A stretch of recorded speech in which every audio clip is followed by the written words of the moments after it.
was totally counting songs, and I totally counted wrong. I thought we had one more song, and so I was right into it. And then Jeff was like, Kelty, get up there. Which is only worse because I slid in right at 10:30. Normally I get here early to test my mic. I was like, don't worry, I'll be there on time. And then I blew it. Good morning. My name is Kelty. Welcome to Friends Church. Tomorrow, I think, is this day that I've heard called Blue Monday, I think it's called. It's the day after the holidays when credit cards show up and your statements are there. And people start to look at them and then realize they had a wonderful Christmas holiday season, but now they have to pay their credit card. So it feels a little rich for me to show up here this morning and talk to you a bit about money. But that aside, I'm going to tell you a little bit about charitable giving. Oh, no, I'm panting a little from running up the side there. At Friends Church. Much like I suspect many of us, Friends Church works on a budget. And the easiest way for it to budget is to have an understanding of the money coming in. We are an entirely self-funded organization. So it is through your generosity that we are able to come to you Sunday mornings, during the week, wherever it is that you receive Friends Church. That is through the generosity of the people who call this church home, that able to fund that experience. So one of the things that's easiest for our organization, because like any business, it has a budget, is to really know the money that's coming in. The easiest way for us to do that is pre-authorized giving. Of course, we are not obligating anybody to use pre-authorized giving. We are more than happy to take your money anyway and any time you'll give it. But if you're interested, or if you haven't signed up for pre-authorized giving, if you have been donating to the church on here and there, as you look at your own personal budgets this year, think about whether that's an option for you. Pre-authorized giving is a one-time per month. It goes on your credit card, and then it just easily comes to the church, so they know the money that's coming in and can make decisions around that. There's other ways to give. They're all available through our app. You can also give a one-time donation. You can give to specific events that happen throughout the year. Or also, if you're here in person this morning, there's a black box at the back of the church, and we'll take it old school in a check or cash form as well. Thank you so much for joining us this morning, and thank you so much for your support of Friends Church.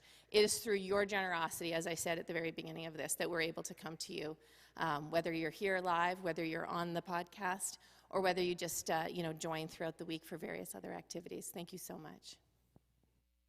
Thanks, Kelty. Good morning, everyone. And Happy New Year to you. I'm Jeff. If we haven't met, it's great to have you here this morning.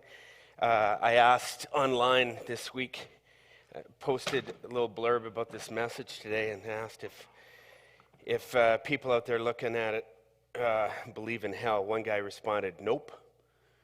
Hell is a human construct used as a tool for spiritual abuse and manipulation. I said, not disagreeing with you. I got to be honest with you, this morning I'm going to do something that I internally vowed never to do. In fact, this will be the first time in 25 years of pastoring here at Friends Church that I've ever talked about this topic called hell. For those reasons. I grew up in church, and in a church and tradition that taught hell as a real literal place waiting for people who screw up. And that's maybe a cross way of saying it, but man, I tell you, that was a message I heard. I remember one Friday night being at church, they showed this. It was the equivalent of a Christian horror movie. Maybe some of you were around during those days, but they had these movies. It was part of a trilogy that they showed. One of them was called Thief in the Night. Hey, any Thief in the Night? Oh, we have some people that saw them. All right. Still in recovery. All right, yeah. Thief in the Night, Distant Thunder was another one that showed. Anyways, I was about 10 or 11, and I saw that movie. And it was just like a reenactment of someone's vision for how this thing was going to play out in days. And man, it was designed to scare the hell out of you. I remember coming home that night, and I was so terrified. Like 10 years old, fearing for what might happen to me if I were to die, because I didn't know for sure if I was going into a dark, dark place. Oh, and there were so many things that movie got going inside of me. Anyways, it wasn't until like later on in my I don't know, maybe early young adulthood, where I just began to think, man, this is messed up. There's these fear tactics. People are getting into this game. People are showing up at church on Sundays because they are so freaked out about what might happen to them at the end of the day. Like, this is some way to mitigate that thing. I just remember thinking, it can't, there's something wrong about this. Anyways, as I began to pastor, I vowed, I said, no, there's just too much trauma around this thing. I don't know if that's really what this was about in the first place. So I said, I don't want to do it. I don't think it's necessary. The idea of using fear to manipulate people to follow some kind of spiritual belief just seems as screwed up as it can get. Those are just my thoughts. Here I am, 25 years later, and I'm talking about this thing. Because I think it can be talked about, just in a different way. But if we're going to talk about it, I think the first thing we need to ask is, where did this picture or this belief of hell come from? This hell concept. Where did it originate from? And what is that picture to you? You know? The picture of hell I had growing up was this really dark and torturing environment in some underworld. The bowels of some earthly crevice, very warm, where souls would be banished and they would be tortured by some demon, host of demons down there. Anyone else have some kind of version of that? Okay, okay, good.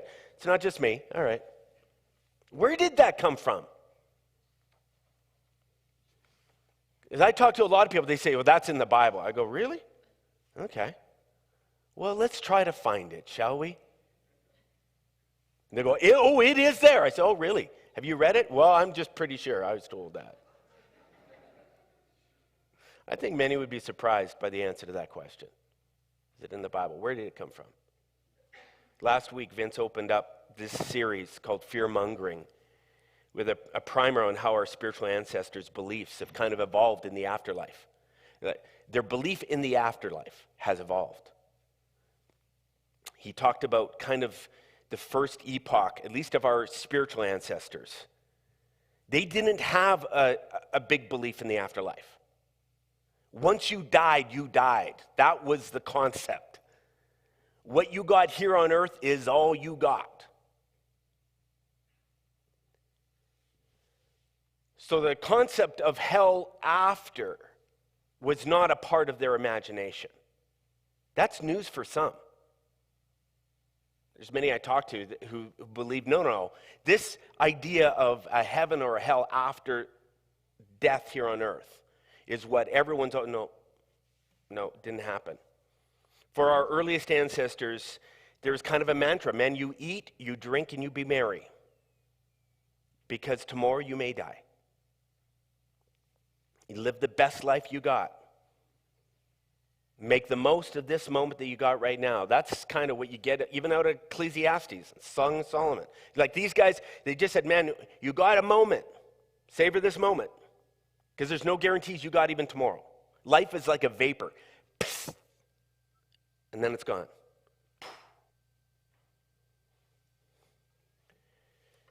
When your number comes up, you will be laid to rest in Sheol. Vince talked about this concept, Sheol, the grave. Man, it was like you get laid in the grave, the grand mausoleum in the ground, it's lights out. For our earliest ancestors, though, hell wasn't so much a place that you go to, but it was actually a reality you could experience here on earth. Hell, you could create hell. You could experience hell on earth. And they did. They, just like many parts of our world today, experienced earthquakes and tsunamis, floods, fires, drought. They experienced stillborn baby death. they experienced tragedy, unbelievable tragedy, disease, famines. They would be firsthand witnesses to incredible crimes of humanity. People's lives being torn apart without any real warning, and any real obvious rhyme or reason, even though they really wanted to make sense of the hell they were witnessing and experiencing. We often, even in insurance terms, they refer to many of these acts, these natural acts of disaster, as acts of God. Why would they call them acts of God? Back in that day, there was a very established understanding that so much of the tragedy, so many of the heartaches, the brokenness, the craziness that would happen in the world were truly acts of God. That the gods would get angry when someone was doing something wrong and would bring disaster upon the people. You do something that pisses off the gods, and chances are something was going to happen. And so there was this continual fear of what might happen if they did that. So they were constantly trying to appease the gods, warding off problems and danger and harm to their families, their crops, their livestock. They would offer up offerings. In some cultures, they would even sacrifice a child, if you can believe this, if it meant warding off the wrath of the gods. Because I'm telling you, someone do something wrong, and there's judgment, boy, and it's instantaneous. It's happening. Crazy times. You didn't have to wait for the afterlife to experience hell, man. You could experience it right here and now.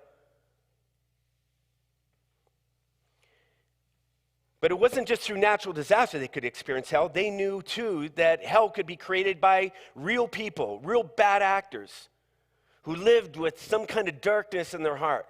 Selfish, greedy, power-hungry. People who could create misery and suffering for others.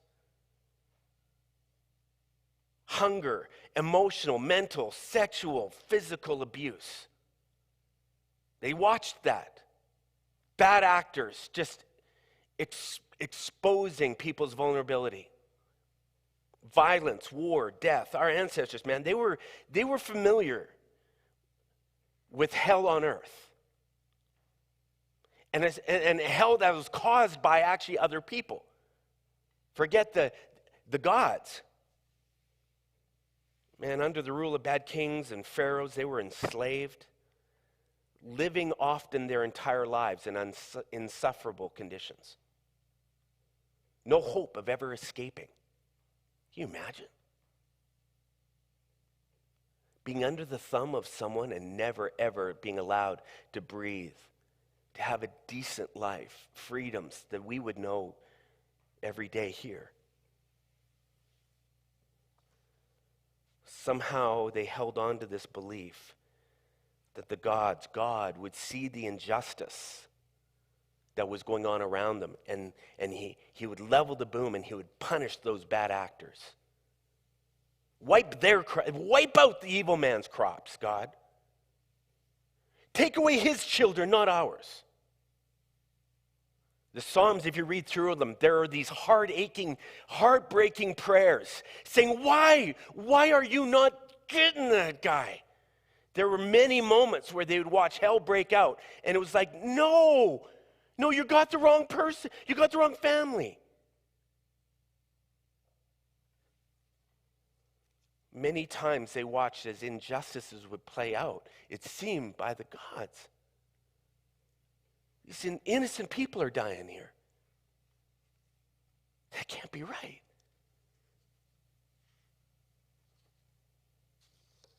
It's no wonder that in the midst of this kind of senseless suffering, where these deep down rules that they had kind of developed for how life was supposed to work out were being broken again and again, senseless suffering, that people began to imagine a new way of seeing the afterlife, where the injustices would all get sorted out. Maybe it doesn't work that way. Maybe something else is going on here. Last week, Vince shared about this big evolution in belief in the afterlife called resuscitation. This belief that after we die, maybe things don't get sorted out during our time here, but maybe it happens after we die. This evolution came to imagine that our physical bodies were actually given new life. They were resuscitated in the grave, like zombies coming out of the grave. All of a sudden, the good people are like, I'm back. And those bad people stay down. It's like, yeah, maybe that's what's going to go down. Maybe it's not this chapter. Maybe it's the next chapter. And all of a sudden, we come alive. And those bad actors, man, they stay dead. They stay in Sheol.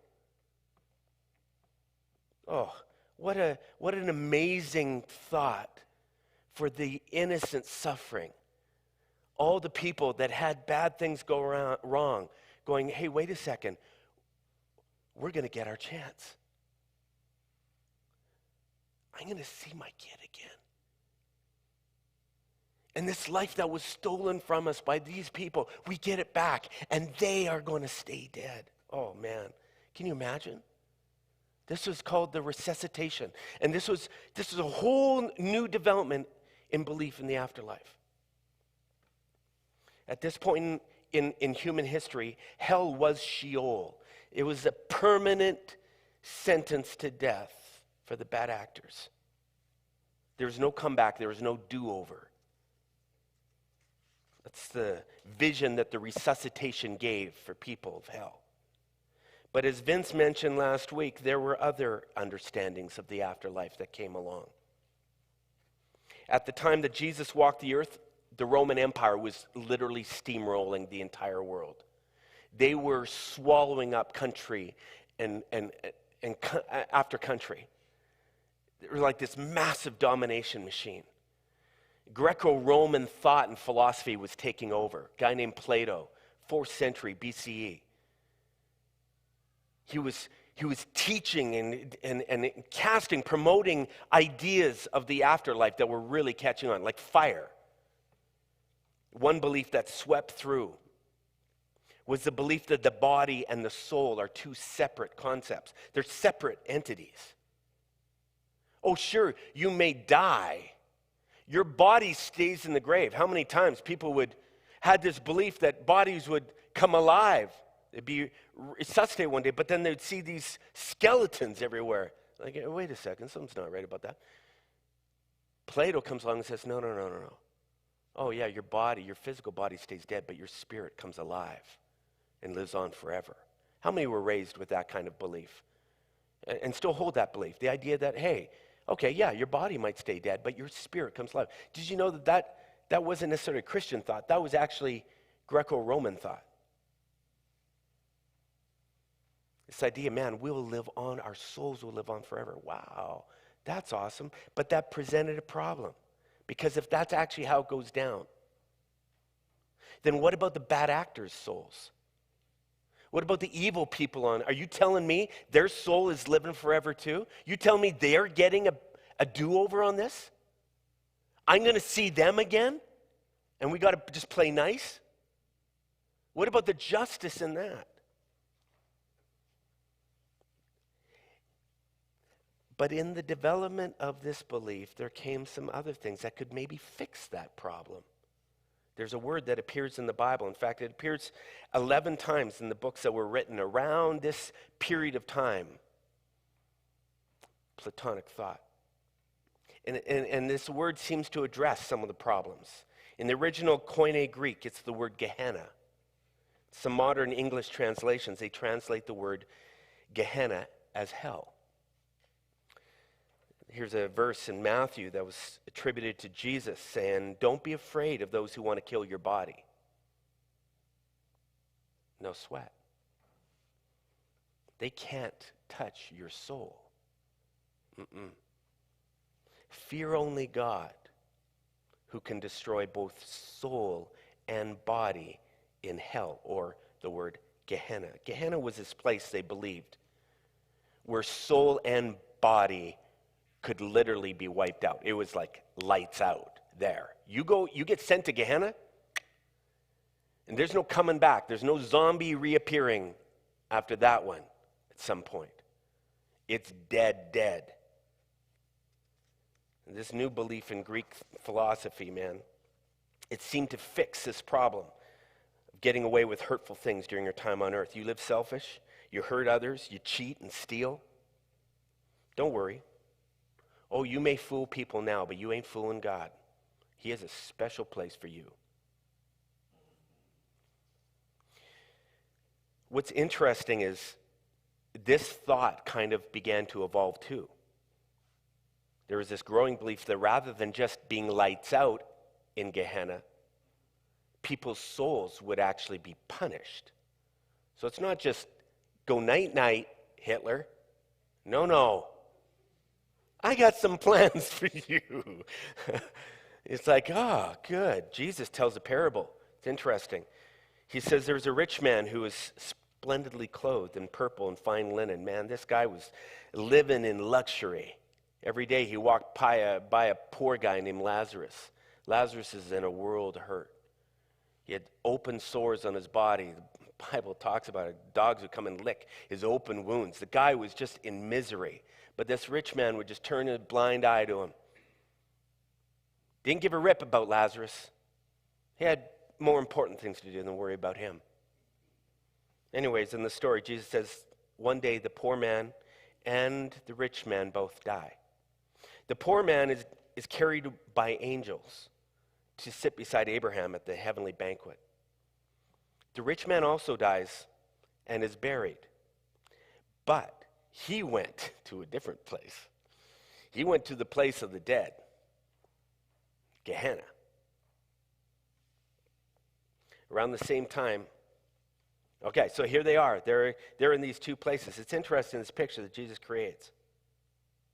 Somehow they're not that far away because the rich man there in Gehenna starts talking to Abraham, who's sitting right next to the poor guy who's in heaven. It seems, according to this picture that Jesus tells.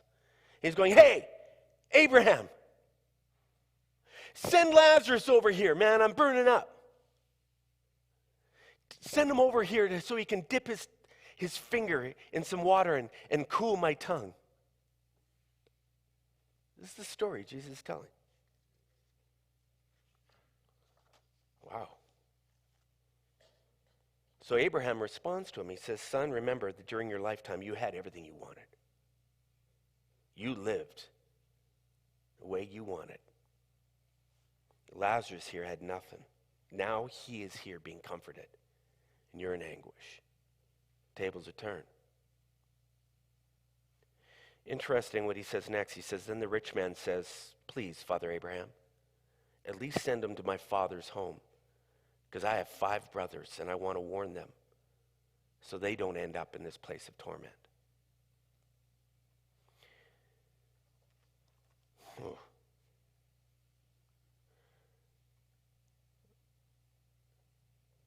You know, here's a parable of Jesus that clearly reflects the evolution of people's belief in some kind of hell,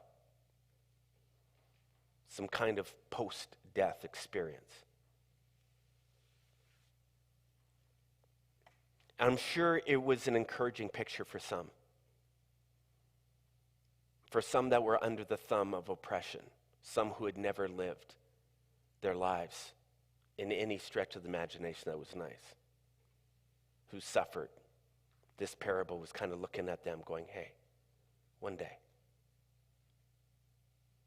the hope that it might have given some, who knew when Jesus walked away that day, they were going back to the miserable life and existence of Roman oppression. We're losing their farms to this massive political system, somehow giving them strength to face another day. I don't know. I think perhaps it also left some people nervous, thinking about their choices, the things they were doing right now, the way that they were living.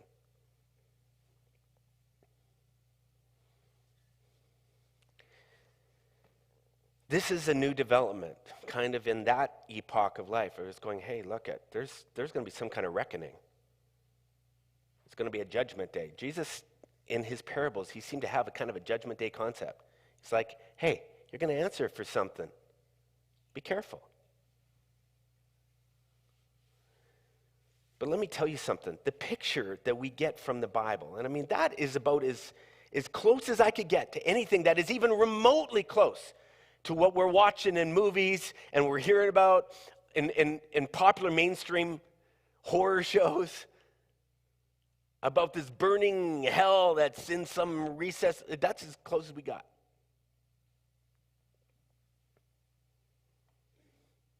Most of what we picture in our minds today is this terrifying underworld where people, man, you screw up and there's some kind of burning, torturing eternity waiting for you. That is a figment of people's incredible imaginations. And it really came about much later. Through the Middle Ages, 1500s, man, that thing got steam. I think some church leaders figured out, man, this sells. Hey, we can get people doing amazing things if we really ratchet this up.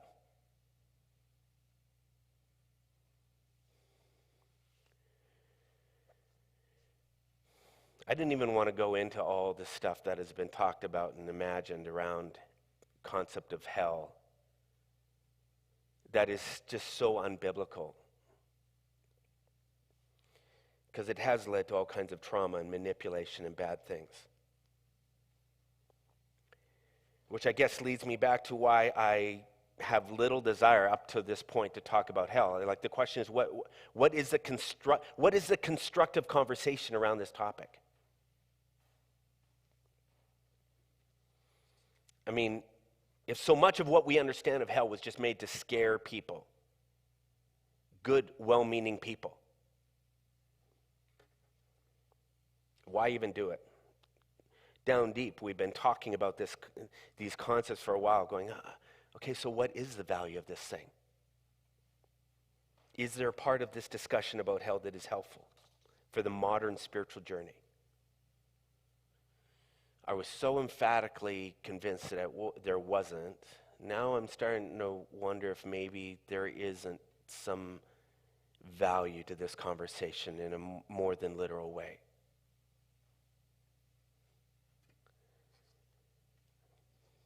For me, as I begin to look back at these epochs of time, these major developments in human history around these notions, I think if you look into them and you think about their own experiences and how they viewed the world and what it did for them, I think there probably is some real value, some takeaway for us even today, without it causing the trauma, without it causing any form of manipulation. I mean, I think about that earliest epoch of human history where they believed this is all we got. There is no afterlife. For some, that's really unsettling. If you've grown up with this idea, oh no, heaven's waiting for us. Okay, that's fine. No one knows how this thing all plays out after we die. But imagine if this was all we had. How different we might live our lives.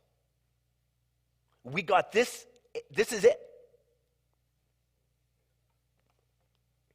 I can't help but think we would live with a little more urgency than we do. Huh? It's like, man, I was raised in a tradition, man. This is just the intro. Man, when our time on earth ends, man, now we're onto the real thing. So people are just hunkered down, waiting for the storm to blow over. Take me now. I don't know why they don't just slit the wrists and get on to the next. I don't know. We always used to joke like that. And it's like this time on earth serves zero purpose. I already know where I'm going. Let's get on with the party. So they just sit around and complain about everything that's broken in the world. It's kind of like the difference between Disney World season pass holders and those that have a 3-day pass, right? Season pass, oh, they show up, the lineups are bad, oh, this sucks. I'm going to write the park. They're selling too many passes to this place. Look at those staff. They've been driving me nuts. Every time we come in here, look at that guy. They're just caught up in the drama all around them and looking for reasons why they should be treated special. I'm going home. That's it. I'll come back another time. But boy, those families have 3 days. They are selfies everywhere. They're running in line. They're like, can you believe this? Have you tasted the food? Oh, this is unbelievable. That ride was amazing. They are squeezing every amount of life out of their 3-day experience. I sometimes wonder if that little bit of approach doesn't get created by this is all we got. I think another effect, the believing that this is all we have and hell on earth can be created. That concept I've often thought about in terms of, like I'm not an overly superstitious guy, but I have to believe, because I've experienced it, we tend to reap what we sow.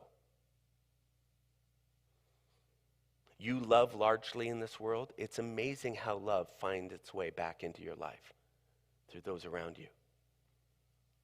You live selfishly, you hoard, you claw and scratch and grab for everything that you got. Life has a way of taking stuff away from you. It has a way, and it's not necessarily just financial. But you find that your life ends up lacking more and more. Life just has a way of saying, you want to play that game, and it will come back. You be a bad actor in this world, chances are, in one way or another, it's coming back.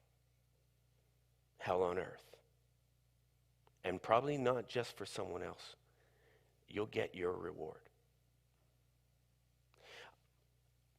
I've been thinking about it too, those people who had to watch the misery of the innocent.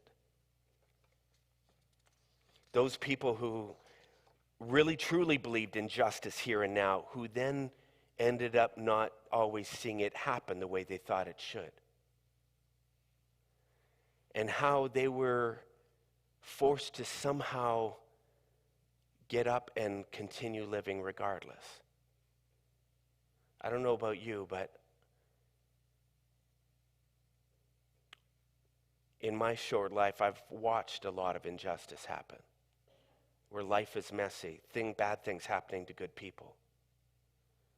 Times when I was certain that this should go this certain way, and then it doesn't at all. And the muscle that can be developed in the middle of all that, to be able to accept that sometimes life is just unfair. That muscle to be able to say, and still, I'm going to get up today. And I'm going to be this kind of person despite the injustice I watched or I experienced. Watch this in families, even within our own community, when something terrible has happened to you. And there's no rhyme or reason, even though we've tried to make sense of it all. There's no making sense of it. And that muscle to be able to live with a level of acceptance. Saying, but I'm okay. I think the people in the earliest epoch of human history had that in spades. And I want that for me. I want to be able to, because every day I'm watching things that don't make sense. That I cannot explain, that I go, no, shouldn't be that way. But it is.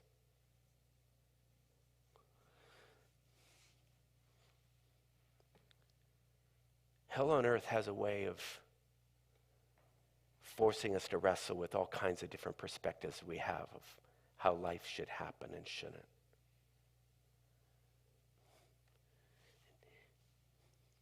Maybe this is a current chapter for you right now.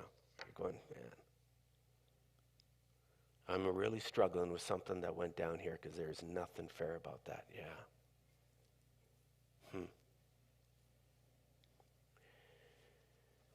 I don't know. Boy, that earliest epoch, this is it. This is all we get. And we can create heaven. We can create hell. Sometimes hell just happens. And we got to kind of navigate our way through it and make the most of this moment, not get hung up with the man, I tell you, I resonate with that a lot. Because I feel that's where I'm sitting in these moments. So many moments lately. But looking ahead to this other chapter of human history, this belief in hell and the afterlife, just even the concept more than literally, can it be valuable?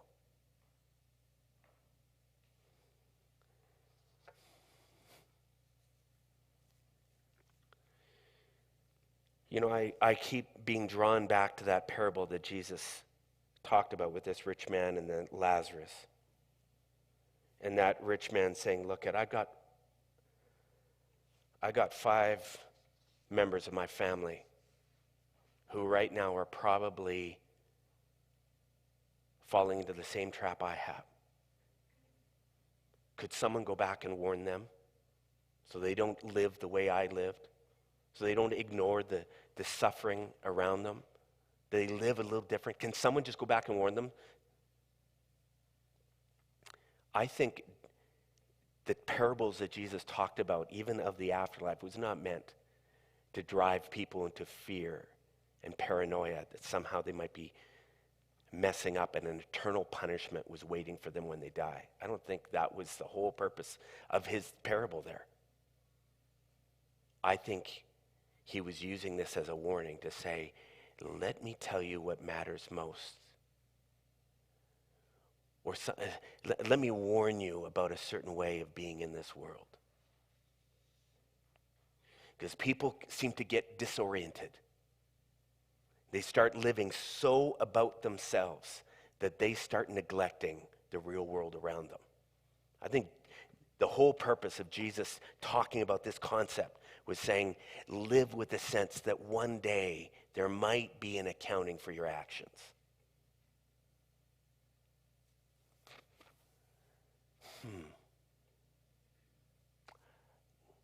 That idea that perhaps at some point I got to answer for the way that I treated my fellow man around me. There's gravity behind that, isn't there? It has a way of sharpening me up. It has a way of kind of pouring a little bit of a cup of cold water on my head. Of saying, snap out of this, Jarvis. Little narcissistic lately. Little caught up on what it is you need. I wonder if the parables, even the sheep and the goat, where Jesus says one day we're going to be divided into like 2 groups, sheep and goats. And the king or the guy in charge is going to say, oh, you guys, well done. Because I was in prison and you came and you visited me. I was hungry and you fed me. I was naked and you clothed me. But you over here, you ignored me. And they're all scratching their head going, what? What are you talking about? We never did that to you. He says, yeah. See, when you did it to the least of these people, you were doing it to me. Jesus tells these parables. Is he trying to say, oh, yeah, one day it's all good? No, I think he was saying, careful how you live. I don't think he was trying to promote some kind of torture in the afterlife. He's saying, wake up. Maybe live in a different way. I don't know. So what do you do with all this? Do whatever you want with it. What do I do with it? I don't know. Sometimes lately I've been asking some questions. Do I need to live with a little more urgency? Like those people in that first epoch. If this is all I got, am I squandering the time I have?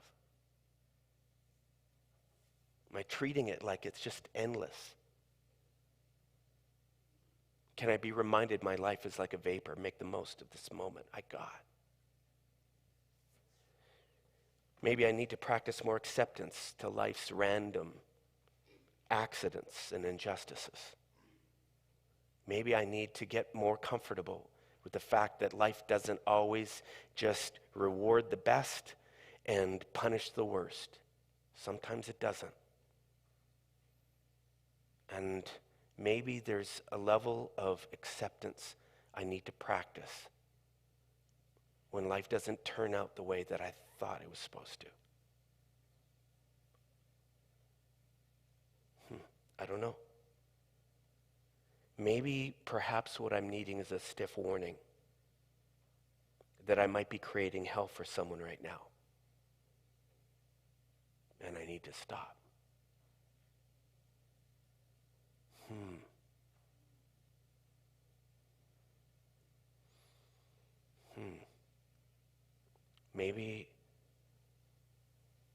Maybe it's that someone is experiencing a living hell right now, and I might need to play some kind of help or rescue. I need to take my finger and dip it on their tongue and cool them and help them in some real way. I don't know. You know, if you're listening here this morning and just talking about any of this concept of hell just brings back some ugly memories, I got to tell you, I'm with you. And I'm sorry for some of that's gone down. We're trying to find a new way forward.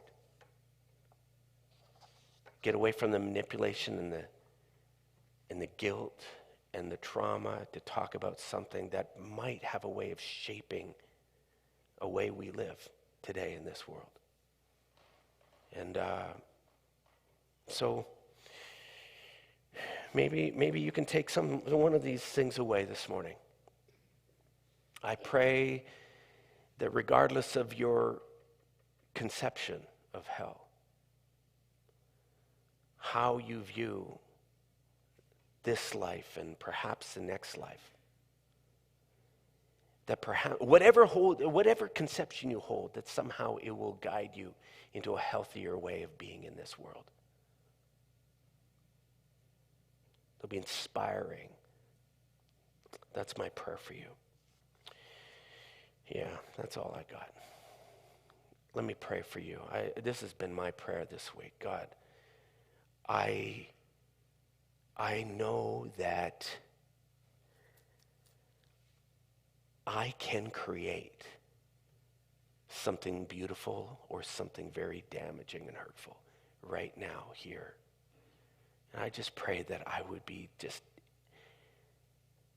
so mindful of my choices, the effect that I'm having those around me.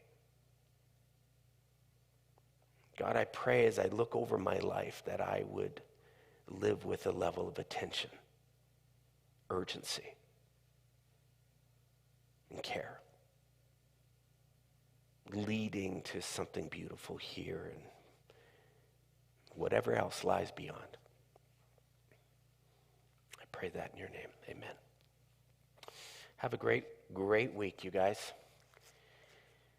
How do you end that one, eh? Yeah, that's all. Get out of here.